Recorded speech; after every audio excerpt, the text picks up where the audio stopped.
जय हिंद एवरीवन। कैसे हैं आप सभी लोग। आई होप सभी लोग अच्छे होंगे, मस्त होंगे और यूपी पुलिस की प्रिपरेशन में लगे होंगे। बहुत से कैंडिडेट्स का डाउट था कि सर जो हम लोग के यूपी पुलिस के ऑनलाइन में जो डॉक्यूमेंट लगेंगे, यानी कि ईडब्ल्यूएस हो, ओबीसी हो, एससी एसटी हो, तो इसमें जाति और निवास कब का लगेगा, किस डेट का लगेगा और कौन सा होना चाहिए, सेंट्रल का या फिर स्टेट्स का। आज की इस वीडियो में मैं प्रॉपर सारे डॉक्यूमेंट्स की बात करूंगा। इस वीडियो को देखने के बाद आपको कोई भी अदर वीडियो को देखने की जरूरत नहीं होगी। एक एक पॉइंट को मैं आपको यहाँ पे डिस्कस करने वाला हूँ, क्योंकि बहुत से कैंडिडेट्स हैं जिनकी फीमेल्स कैंडिडेट जिनका शादी हो चुकी, तो उनका भी एक ये डाउट था कि आधार कार्ड में पति का नाम होना चाहिए या फिर पिताजी का नाम होना चाहिए, और उनकी जाति कब की लगेगी, यानी कि हस्बैंड की जाति से बन के बनेगी या फिर पिताजी की जाति से बन के बनेगी। तो मैं आपको सारी इस वीडियो में आपको डिस्कस करूंगा। जैसा कि आपको पता ही है कि यूपी पुलिस के ऑनलाइन फॉर्म 27 तारीख से यानी कि कल से स्टार्ट हो जाएंगे, तो आप लोग कल ही मत फॉर्म भरने लगिएगा। 28-29 तक का आराम से फॉर्म भरिएगा। ऐसा ना हो जल्दीबाजी के चक्कर में आप लोग का फॉर्म रिजेक्ट हो जाए, क्योंकि आप लोग एक गलती की वजह से आपका पूरा फॉर्म रिजेक्ट हो सकता है। तो कृपया करके आराम से फॉर्म भरिएगा, क्योंकि बड़े दिनों के बाद वैकेंसी आई हुई है। और आज की वीडियो में मैं एज रजिस्ट्रेशन की भी बात करूंगा, क्योंकि आपको पता ही है जनरल कैटेगरी के साथ 18 से 22 कर दिया गया है, जो कि काफ़ी अन्याय है। सिर्फ जनरल कैटेगरी की नहीं बात करना चाहूँगा मैं, और भी कैटेगरी है। आप ये जान लीजिए कि इन 24 घंटों के अंदर आपके पास कोई ना कोई एक बड़ी अपडेट आने वाली है, जिससे कि आपको एज रजिस्ट्रेशन मिल सकता है। चलिए आज की इस वीडियो में मैं सारी वीडियो के बारे में, सारे पॉइंट्स के बारे में बात करूंगा। अगर आपको कोई भी डाउट रह जाए तो कमेंट सेक्शन में कमेंट कर दीजिएगा। अगर वीडियो बढ़िया लगे ना भाई तो वीडियो को लाइक कर देना। चलिए बिना किसी देरी के आज की इस वीडियो को शुरू करते हैं।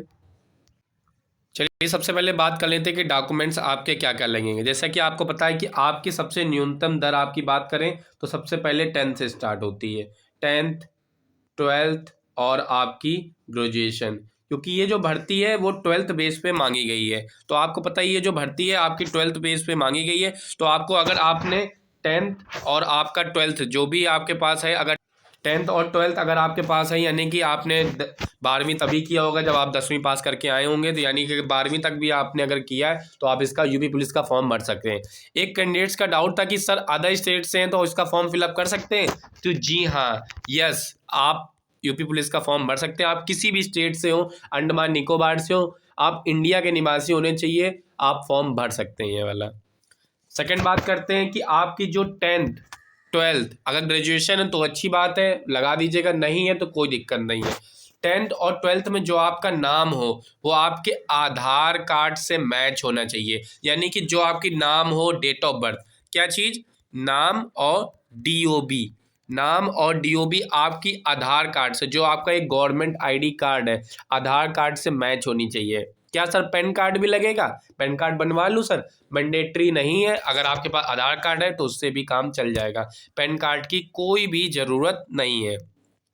आपका ये दिक्कत आपकी क्लियर हो गई कि 10th 12th में जो भी आपका नाम होगा आपके आधार कार्ड से मैच होना चाहिए। सेकंड बात कर लेते हैं जाति।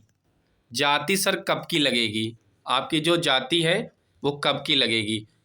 तो जाति आपकी मैं बात करना चाहूँगा 1 अप्रैल, ध्यान से सुनिएगा आप लोग, 1 अप्रैल 2023 के बाद की आपकी जाति बनी होनी चाहिए, क्योंकि किसी भी कैंडिडेट्स की जाति 1 अप्रैल 2023 की बाद की नहीं बनी होगी।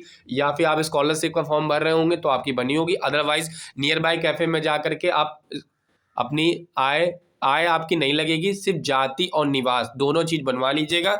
200 से 150 से 200 रुपये लगेंगे, आप आय जाति निवास बनवा लीजिएगा। आप अपनी जाति और निवास बनवा लीजिए, जो कि आपके इसमें फॉर्म में लगने वाली है। सर बात कर लेते हैं एससी एसटी की। एससी एसटी में कोई भी आपकी जो आपकी आय है या फिर जाति है या फिर निवास है, तीनों चीज़ें आपकी पुरानी भी चल जाएंगी। जाति और निवास आपके सारे फॉर्म में लगनी है, आय किसी भी फॉर्म में नहीं लगेगी।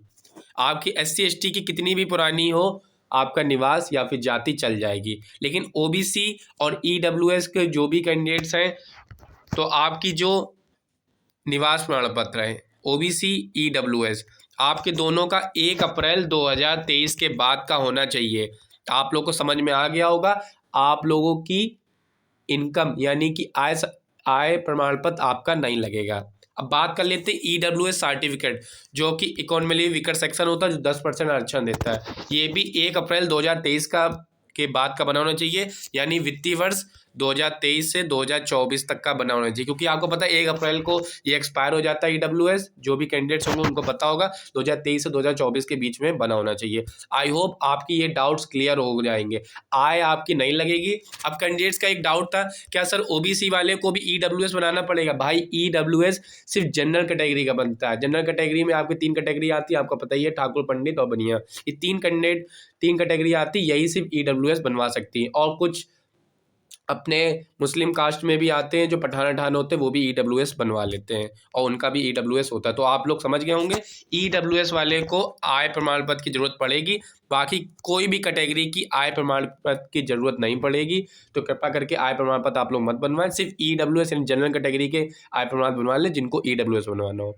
बाकी किसी भी अदर कैटेगरी आय प्रमाण पत्र बनवाने की जरूरत नहीं है, ना ही EWS सिर्फ जनरल कैटेगरी के लोग बनवाएंगे जो कि जिनकी सालाना आय 8 लाख रुपए से कम है। अदर स्टेट्स के लिए कोई भी बेनिफिट्स नहीं है, अदर स्टेट्स वाले लोग जनरल में काउंट होंगे। अब बात कर लेते हैं कि सर जो मेरी वाइफ है, यानी कि अब शादी हो चुकी है तो उनके हस्बैंड का नाम हो चुका है, तो आपके जो आधार कार्ड में जैसे कि पति का नाम है तो उस पति के नाम पे ही आपकी अब जाति बनेगी। यानी कि शर्मा थे, अगर किसी और कास्ट में, मतलब अगर सेम कास्ट में गए तो आप शर्मा के बाद कोई भी, उनकी जैसे शर्मा की शादी किसी में भी होती होगी तो OBC सर्टिफिकेट आप लोग बनवा लीजिएगा। OBC SC ST जो भी आपकी किसी अदर कास्ट में भी शादी हो तो भी आप उसी यानी कि हस्बैंड के नाम पे बनवाएंगे। अब आप लोग पिताजी के नाम पे नहीं बनवाएंगे। आई होप आपके डाउट्स क्लियर हो जाएंगे। और आधार कार्ड में पिताजी का नाम नहीं है या फिर पति का नाम है तो दोनों में से किसी एक का नाम होना चाहिए। अगर पिताजी का नाम आधार कार्ड में है तो उसी के नाम पे अपनी जाति बनवा लीजिए, अगर पति का नाम है तो पति के नाम पे जाति बनवा लीजिए। आई होप आपके सारे डाउट्स क्लियर हो जाएंगे। बात कर लेते हैं सर डिजी लॉकर क्या है। तो डिजी लॉकर एक गवर्नमेंट का एप्लीकेशन है जो प्ले स्टोर पे इजीली अवेलेबल हो जाएगा। डिजी लॉकर से आप अपना नंबर डालिएगा, नंबर डालने के बाद आपको 6 डिजिट का आप लोग को एक पासवर्ड क्रिएट करना होगा। पासवर्ड क्रिएट करने के बाद जैसे ही आप अपना आधार कार्ड नंबर डालेंगे, आधार कार्ड नंबर से जो नंबर लिंक होगा उस पर OTP जाएगा, OTP जाने के बाद वो वेरीफाई हो जाएगा। उसी से ही जब आप लोग यूपी पुलिस का यानी कल से फॉर्म भरेंगे तो वाले आप जैसे ही अपना डिजी लॉकर का मोबाइल नंबर और पासवर्ड डालेंगे वो अपने आप को वेरीफाई कर लेगा।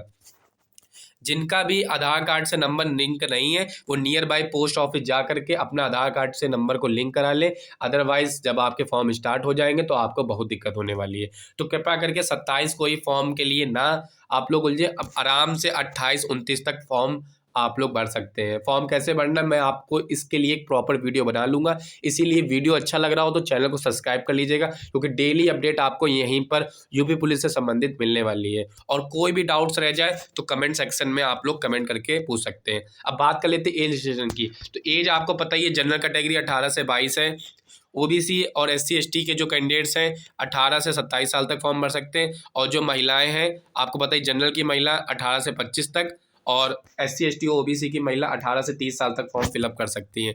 अब बात कर लेते हैं एज रजिस्ट्रेशन मिलेगा या फिर नहीं मिलेगा। सबसे बड़ा क्वेश्चन मार्क यही है कि एज रजिस्ट्रेशन मिलेगा कि या फिर नहीं मिलेगा। तो एज रजिस्ट्रेशन मिलने के लिए बिल्कुल 100 नहीं 101% चांसेस है, क्योंकि 24 घंटे के अंदर आपके पास 24 आवर के बाद आपके पास कोई ना कोई एक बड़ी अपडेट आने वाली है एज रजिस्ट्रेशन को लेकर के, क्योंकि योगी जी के तक ये बात पहुंच चुकी है। आपको ही पता होगा, सारे लोग धरना इको गार्डन जा रहे हैं, सपोर्ट कर रहे हैं, मैं भी सपोर्ट कर रहा हूँ, तो आप लोग भी सपोर्ट करें। अगर जो भी लखनऊ के जो लोग रहने वाले वहाँ पर जा करके आप लोग उनका सपोर्ट कर सकते हैं।